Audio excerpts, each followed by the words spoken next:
IDS 홀딩스 사건이라고 제2의 조이팔 다단계 맞아요. 예, 그런 얘기가 있었죠. 제2의 조이팔 사건이라고 제가 몇 년 된 것 같은데 그죠? 굉장히 오래됐죠. 예, 굉장히 오래된 것 이게 같은데. 굉장히 오래됐는데 이 사건이 다시 재점화가 됐거든요. 재점화가 된 이유가 이 피해자들이 공수처 부장검사였던 김선규 변호사 그러니까 원래 이제 검찰에 있다가 네, 공수처 그렇지. 부장검사 갔다가 원래 검사 출신이죠. 이 김성규 전 부장검사가 IDS 홀딩스 그 김성훈의 범죄 수익을 은닉한 혐의가 있다라고 해서 정황이 있다라고 해서 그 경찰에 고발했더라고요.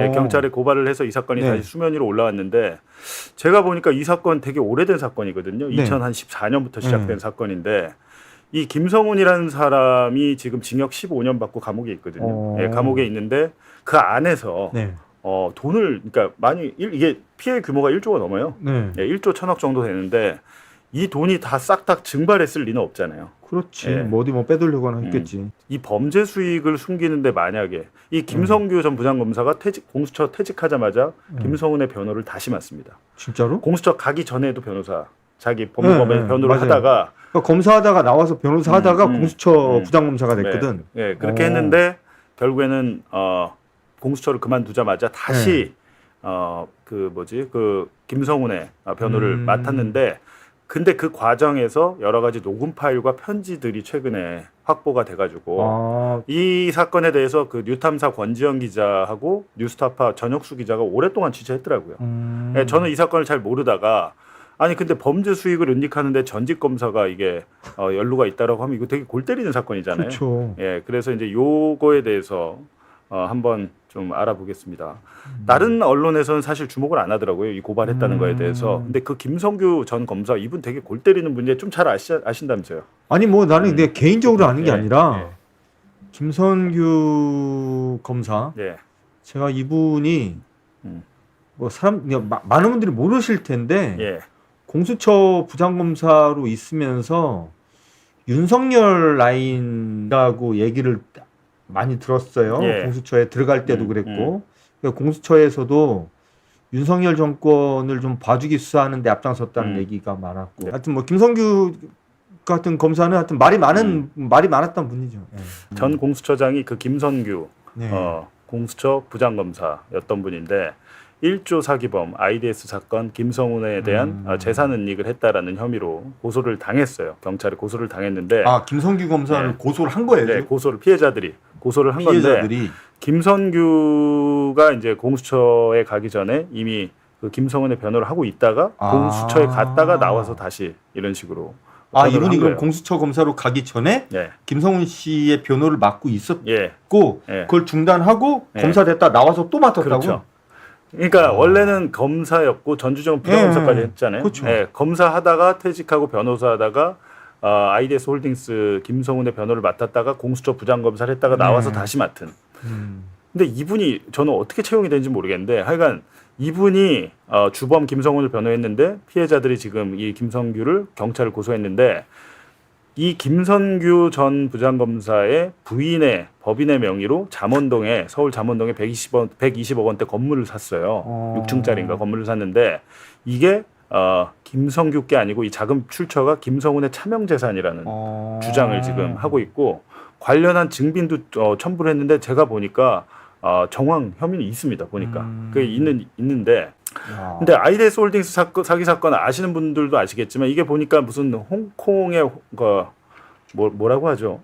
그러니까 외환 차익 홍콩의 무슨 FX 마진인가? FX 마진 그거 들어보셨어요? 들어는 봤는데 정확히 뭔지는 잘 그러니까 몰라요. 그 환차익을 이용해서 투자를 해서 수익을 내서 나눠준다. 환차손을 가지고 수익을 내는 그런 사업인가 보죠. 그렇게 해서 고수익 미끼로 그러니까 월에 뭐 최대 10%까지 이자를 주고 원금 보장 이런 걸 내세우니까 사람들이 했는데 이거를 다단계식으로 한 겁니다.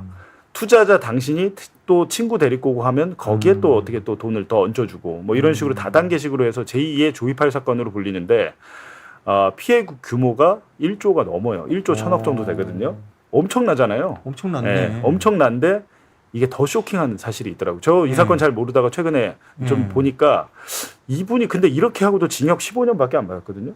네, 지금 복역을 하고 있는데 목포교도소에 있습니다. 목포교도소에 있는데 피해자들은 김성훈의 차명 재산을 김성규 전 검사가 숨겼다라는 것인데 이 김성규 검사는 아니다. 그 우리 가족이 가족 소유의 건물이다. 정상적으로 매매가 된 것이다.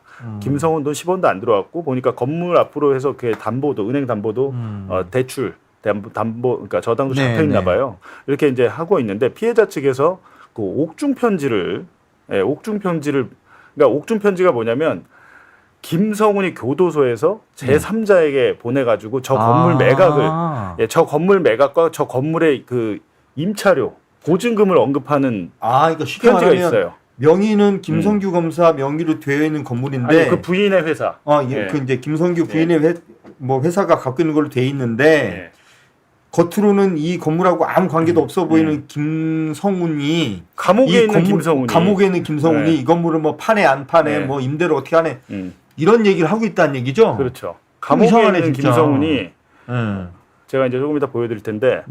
그래가지고 나 이거 처음 듣는 얘기라서. 그러니까 이런 편지, 김성훈의 자필 편지와 김성규 전 검사의 육성 파일을 증거로 제출했어요. 그러니까 이게 굉장히 엄청 뭐가 있는데 신빙성이 이제 있네. 이게 김성규의 주장처럼 우리가 그냥 우리 가족 건물이다라고 하기에는 뭔가 이상한 게 본인의 육성으로 있다. 이상한 지점이. 근데 본인은 이제 뭐라고 하냐면 그게 아니고 이 건물을 우리가 팔고 싶은데 김성훈이한테 내가 부탁을 했다. 얘가 발이 넓고 하니까 우리 건물 좀 파는 데 도움을 달라라고 부탁을 했는데 감옥에서 징역 15년 받고 사는 사람한테 자기 건물 팔아달라고 하는 게 일반적이지 않지 않나요? 그러니까. 네, 일반적이지 않은데 하여간에 지금 이렇게 돼 있다. 이런 사건이 있다라는 겁니다. 지금 김성규 전 부장검사는 과거에도 사실은 이것 때문에 옷 벗었는데 오늘 제가 몰랐는데 오늘 한상진 기자랑 얘기하다가 처음 알았습니다. 김성규가 공수처를 그만뒀어야 되는 이유가 한상진 기자 때문이었더라고요. 보니까 지금 검사 시절에 전주지검 부장검사 할 때 수사기록 유출 사건이 있었는데 이게 벌금 2천만 원인가 확정 판결이 나면서 맞아요. 공수처 부장검사 옷을 벗습니다. 벗었는데 알고 보니까 김성규의 수사기록 유출 사건을 기사로 썼던 게 한상진 기자. 아니. 이게 그러니까 저 때문에 옷 벗었다 이렇게 말하면 안 돼. 이게 안 되고 김성규 검사가 검사 시절에 본인이 담당한 사건의 수사 기록을 피의자 쪽에다가 넘겨줘. 유출한. 수사 받는 사람한테. 수사 받는 사람한테. 피의자야. 그리고 그 사건에서 자기가 수사를 하던 피의자에 대한 봐주기 수사 의혹이 제기가 돼요. 그랬는데 그 과정에 수사 기록이 유출을 됐다라는 게 확인이 되고 유출한 수사 기록이 어떤 것인지의 실물이 등장을 해. 이것 때문에 그 김성규 검사가 아마 검사로 재직할 때 이게 문제가 됐던 게 아니라 나와서 변호사를 하고 있다가 이게 검사 시절에 문제가 이제 드러나요.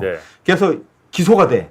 그러니까 재판을 받기 시작하는데 그러면 그 당시에 김성규 변호사의 가 유출했다는 저 수사 기록이 뭐냐? 저 수사 기록이 사실은 제가 전 직장인 동아일보에 있을 때 기사를 써서 사건화가 됐던 사건인데 이 사건도 잠깐만 얘기를 해드리면 진짜 재밌는 사건이 그러니까 옛날에 썼던 기사가 그렇죠. 그러니까 제가 예전에 정리를 해드리면 제가 어떤 사이비 종교 단체와 관련된 기사를 썼어요. 이게 핵심이 뭐냐면 그 사이비 종교 그 교주가 인삼가루를 가지고 암 에이즈 치료제라고 팔아먹어. 그래서 암 치료제라고. 암 에이즈 치료제라고 팔아. 그래서 그래도 인삼가루네요. 인삼가루야. 인삼은 확실해요. 인삼이 아닐 그래서 수 있잖아. 이 신도들이 암에 걸린 신도들이 병원에 안 가고 이 가루를 사 먹어. 사 먹다가 열몇 명이 죽었어요. 그러면서 이제 그랬는데 그렇게 해서 죽은 사람 중에 한 분이 돌아가시기 얼마 전에 영상을 하나 남겨놓고 돌아가셔요. 그러니까 내가 교주 말만 믿고 이러다가 내가 죽게 됐다. 그게 이제 제 손에 잡히면서 제가 이제 그 사비 종교에 대한 취재를 시작을 해서 하여튼 엄청 공을 들여서 취재를 해서 이제 보도가 되고 난 다음에 이게 대형 사건이 돼서 이게 이제 본부가 전주에 있는 애들이었거든. 그래서 거기 이제 전주지검에서 수사가 시작이 돼요. 이걸로 시작하다 보니까 나중에는 어떤 일이 밝혀지냐면 이 암 에이즈 치료제라고 이 교주가 팔았었던 그 인삼가루, 이 인삼가루를 만드는 회사에 사실은 보니까 이 교주가 차명 지분을 갖고 있고 막 복잡한 사건이. 그래서 이걸 이제 수사가 되고 있는데 근데 그때 이제 수사가 진행이 될 때 저에게 이제 제 취재에 도움을 줬었던 분들도 수사에 협조를 많이 했어요. 근데 그분들 중에 하나가 이 사건을 담당하는 검사가 수사 기록을 유출한 혐의가 있고 봐주기 수사를 한다는 얘기를 저한테 하는 거야. 그러니까 제가 이제 그걸 알고 있었죠. 그래서 어떤 기록을 유출했느냐 보니까 수사 의견서야. 검찰 수사 의견서 한 600페이지 정도 되는 수사 의견서를 통째로 피의자한테 유출을 해줬어요. 그걸 받아보고 피의자가 변론 전략을 짜는 거예요. 당연히 뭐 이게 빠져나갔지. 하여튼 이렇게 해서 시작된 사건인데 사실은 이 사건이 제 기억이 맞다면 1심에서 무죄가 나왔나? 하여튼 2심에서 무죄가 나왔나? 하여튼 그래서 1심 무죄. 예, 무죄가 나온 상태여서 그러니까 아마 그때 그 검사가 김성규. 그러니까 그래서 김성규가 전주지검 부장검사. 그래서 이제 변호사를 하다가 이제 공수처로 갔는데 이게 공수처 검사로 있을 때 유죄 확정이 되면서 이제 검사를 그렇죠. 못 하고 나오게 그러니까 됐던 거예요. 저는 뭐가 되게 이상했냐면 재판을 받고 있는데 공수처 부장검사가 어떻게 됐지라고 근데 1심에 무죄가 나왔대요. 그러니까 1심에서 무죄가 나오니까 채용을 했는데 근무를 한 2년 하다가 2심에서 뒤집혀가지고 맞아요. 벌금형 뭐 1,000만 원인가 2천만 원 나왔어요. 근데 이제 이게 어떻게 가능했느냐? 김성규 씨는 윤석열 씨하고 뭐 직접적인 뭐 근무 인연 같은 거는 없는 걸로 제가 알고는 있는데 이 검찰 내에서는 김성규 검사가 윤석열 사단의 일원으로 다들 알고 있었고 그 윤석열 정권 때 김성규 씨가 그 공수처 검사로 가거든요. 이게 그 윤석열 검찰의 몫이었다는 얘기가 파다했었어요. 아니 본인 입으로도 윤석열 김건희와 자기가 가깝다고 아, 공수처 그랬어요? 내부에서 그러고 다녔다는 게 진짜? 본인의 재판에서 정말? 본인의 재판에서 누가 와가지고 증언을 했대요. 근데 나 그 얘기 못 본인이 들었어요. 그렇게 얘기를 하고 다녔다는데 어쨌든 이 사람이 이제 갔는데 가서 뭘 했냐면 이것만 그러니까 검사 시절에 이거는 나중에 이제 재판을 받아서 그렇게 됐는데 최상병 사건을 공수처가 수사를 하게 되는데 이거 피의자 조사를 안 합니다. 수사하지 말라고.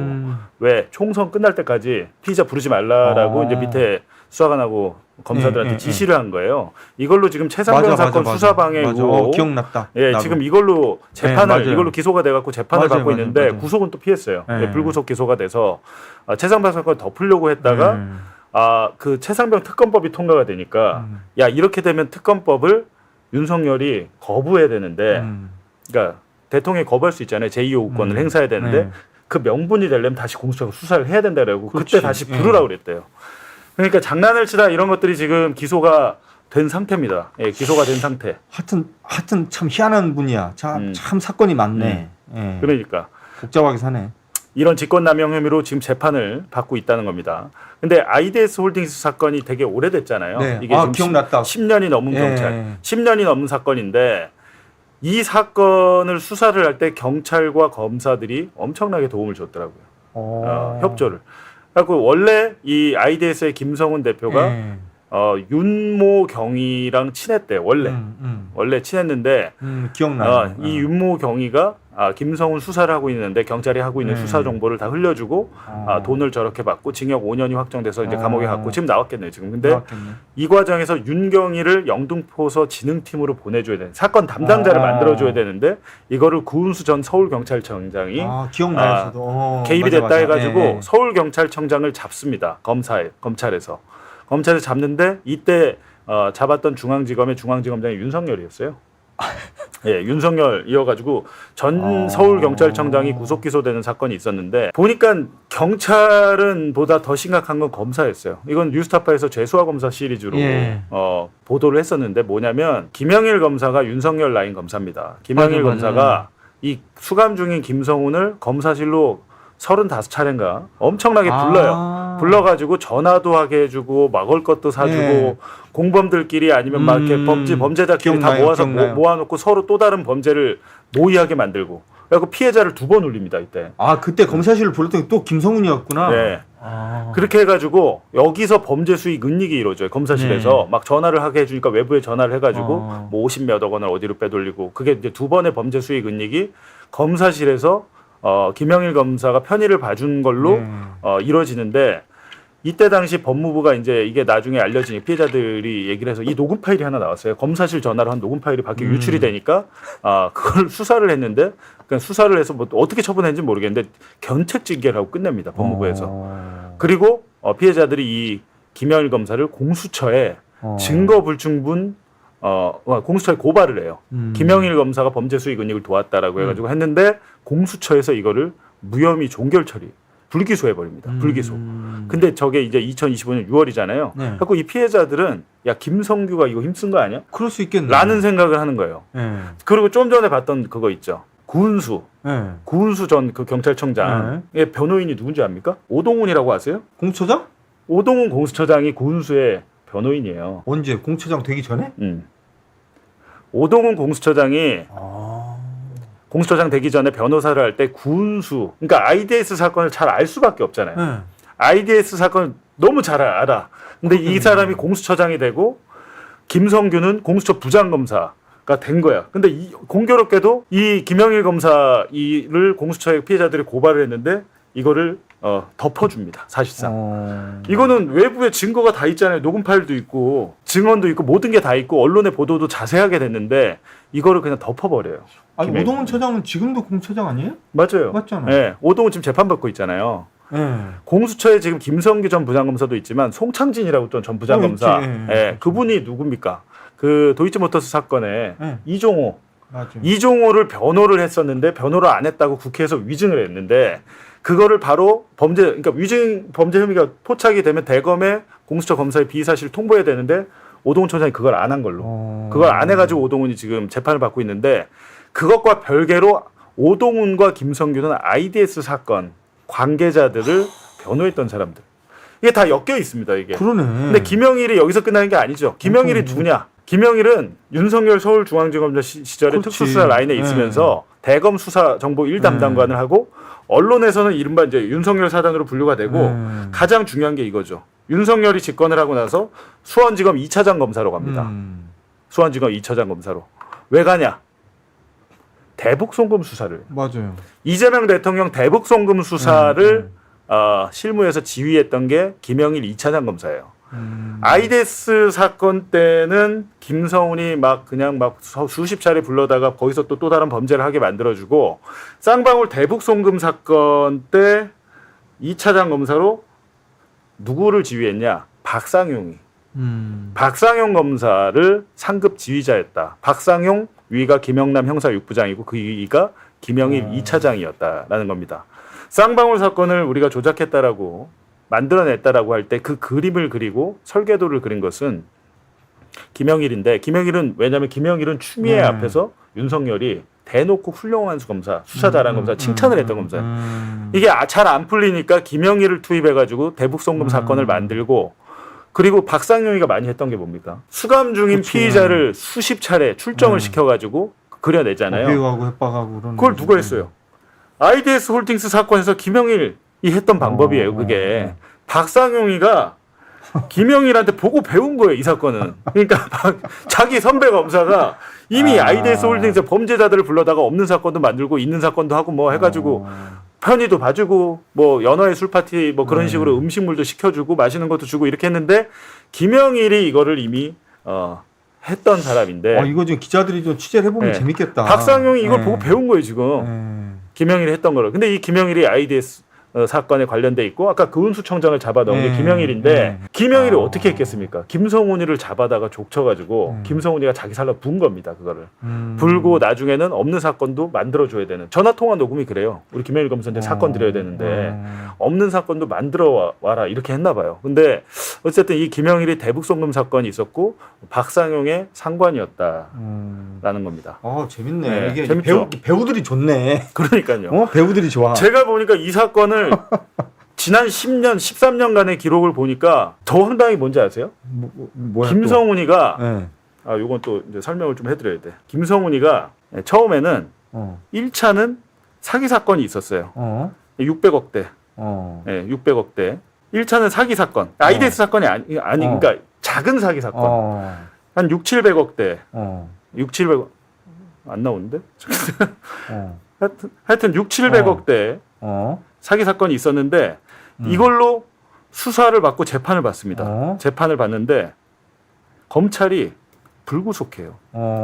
저는 600억대 사기 사건 불구속 수사하는 거 처음 봤는데 그러게. 불구속 재판하는데 그때 2년간 불구속상 재판 2년 동안 받거든요. 그때 IDS 사건이 터진 거예요. 1조. 2년간 1조 사기를 친 겁니다. 구속이 됐다면 못했죠. 그렇겠지. 구속이 됐다면 못했는데 이 김성훈이를 풀어줘가지고 불구속 상태로 재판을 받으면서 1조 원대 사기를 친 거예요. 검사가 구속 안 시킨 겁니다, 이게. 이게 엄청난 거잖아요.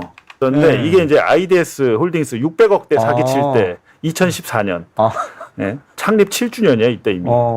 하여튼 골 때려요. 이게 영상이 있더라고. 아, 자기도 홍보 영상이에요? 이 사람은 유명한 아나운서 아니야? 조용구.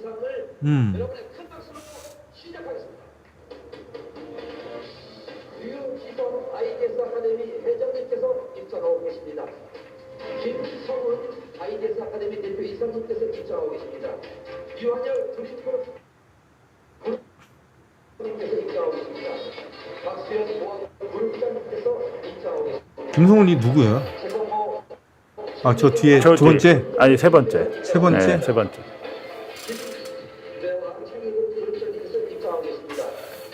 소리가 안 나.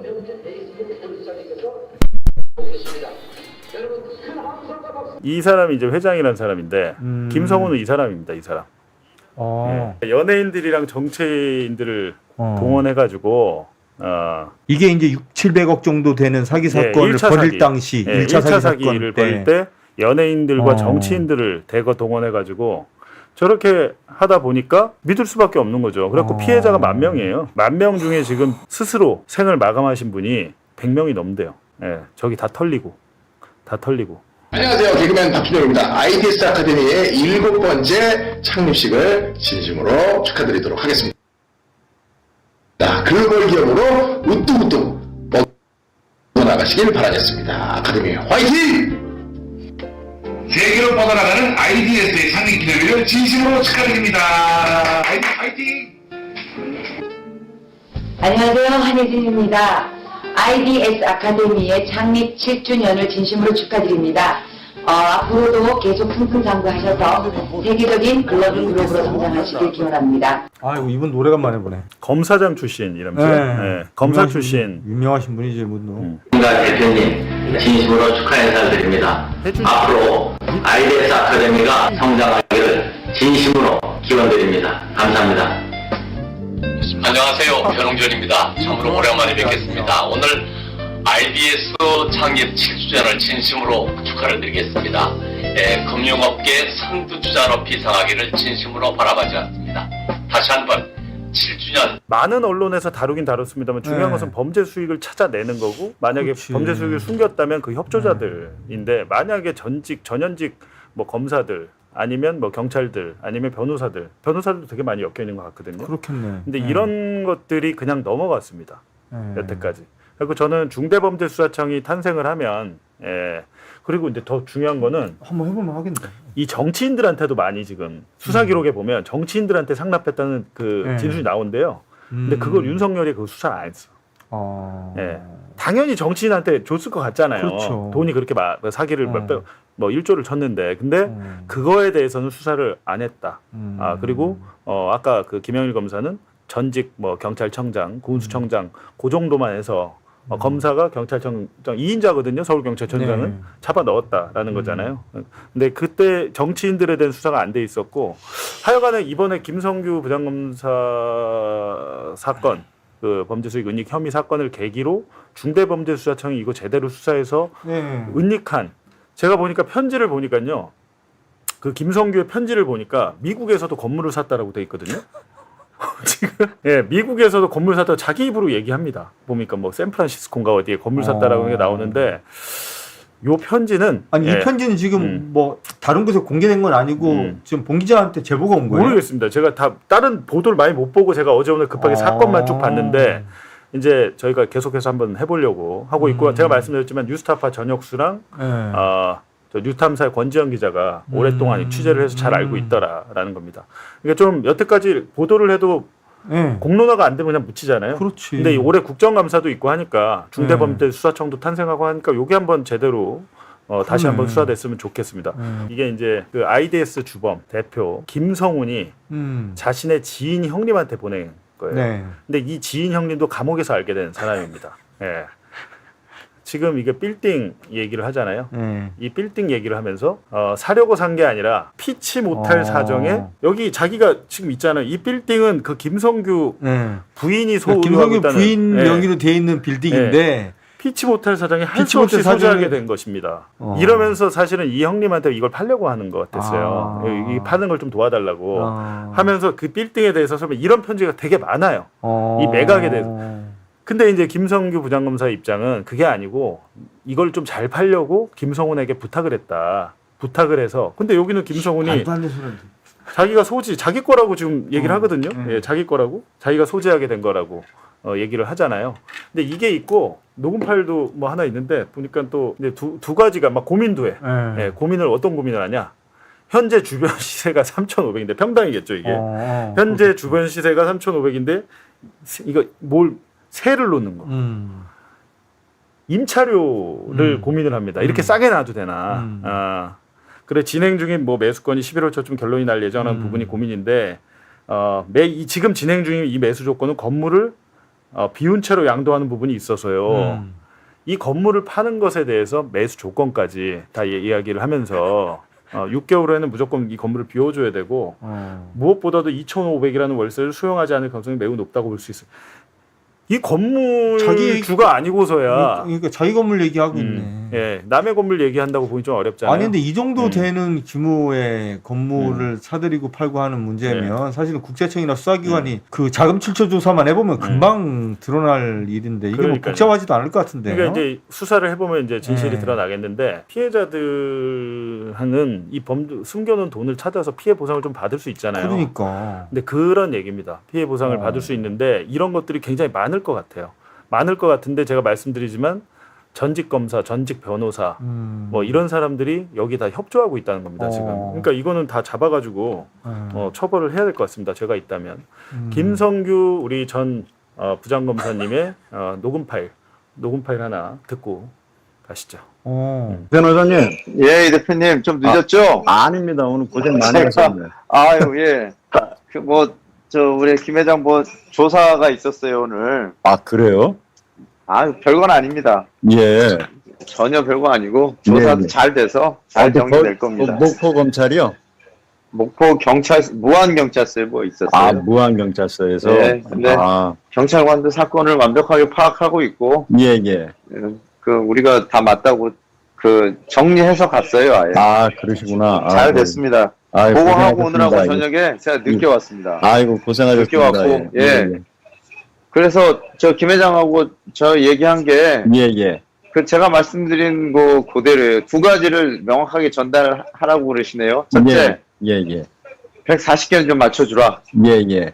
두 번째, 전번에 얘기하셨던 145, 예. 그러니까 140개가 넘으면 네네. 그 정도 범위 내에서는 이 대표님이 알아서 하시라. 예. 예, 그러니까 그 두 가지는 꼭 좀 전달을 해주고. 아, 예. 다 알고 있어요. 예. 네네. 그리고 꼭 좀 빨리 되게. 지금 여기서 140개라고 얘기하잖아요. 네. 지금 여기 제보자가 아까 김성훈이 편지를 보냈던 그분이에요. 그러니까. 김성훈이 편지를 보내서 건물 매각을 논의했던 그분인데 김성규가 공수처 부장검사를 그만두고 다시 김성훈의 변호인이 되고 나서 김성훈을 교도소에 찾아가서 접견을 하고 와서 김성훈의 메시지를 이 제보자에게 말하고 있는 겁니다. 이 제보자가 이제 이 건물을 매수할 것처럼 이렇게 했나 봐요. 그래서 이렇게 해서 여기서 보시면 이게 김성규는 자기 부인 건물인데 말을 하는 거 보면 두 가지를 명확하게 전달하라고 그러시네요라고 하면서 140개를 좀 맞춰주라. 140억입니다. 건물가. 그리고 두 번째 145억이 넘으면 140개가 넘으면 그 정도 범위 내에서는 알아서 하셔라. 그러니까 매각 가격을 김성훈이 이렇게 전달하라고 해서 내가 전달을 한다. 그리고 꼭 좀 빨리 되게 하라고 한다. 그겁니다. 예, 그 내용이에요. 야, 이거 재밌네. 이건 그러니까요. 이게 이제 만약에 사실이라고 하면은 이런 빨리 은닉한 범죄 수익을 다 찾아내야겠죠. 1조대 사기인데 범죄 수익 은닉 거의 안 되고 지금 아까 되게 놀라시던데 피해자들 중에 이제 100분 이상 많이 돌아가셨다. 스스로. 그러니까. 막 손을 끊으신 분들이 100분 이상, 100분 가까이 된다고 합니다. 이게 되게 충격적이에요. 예, 예전 조이팔 사건 때보다 훨씬 더 커 보이네. 그러니까요.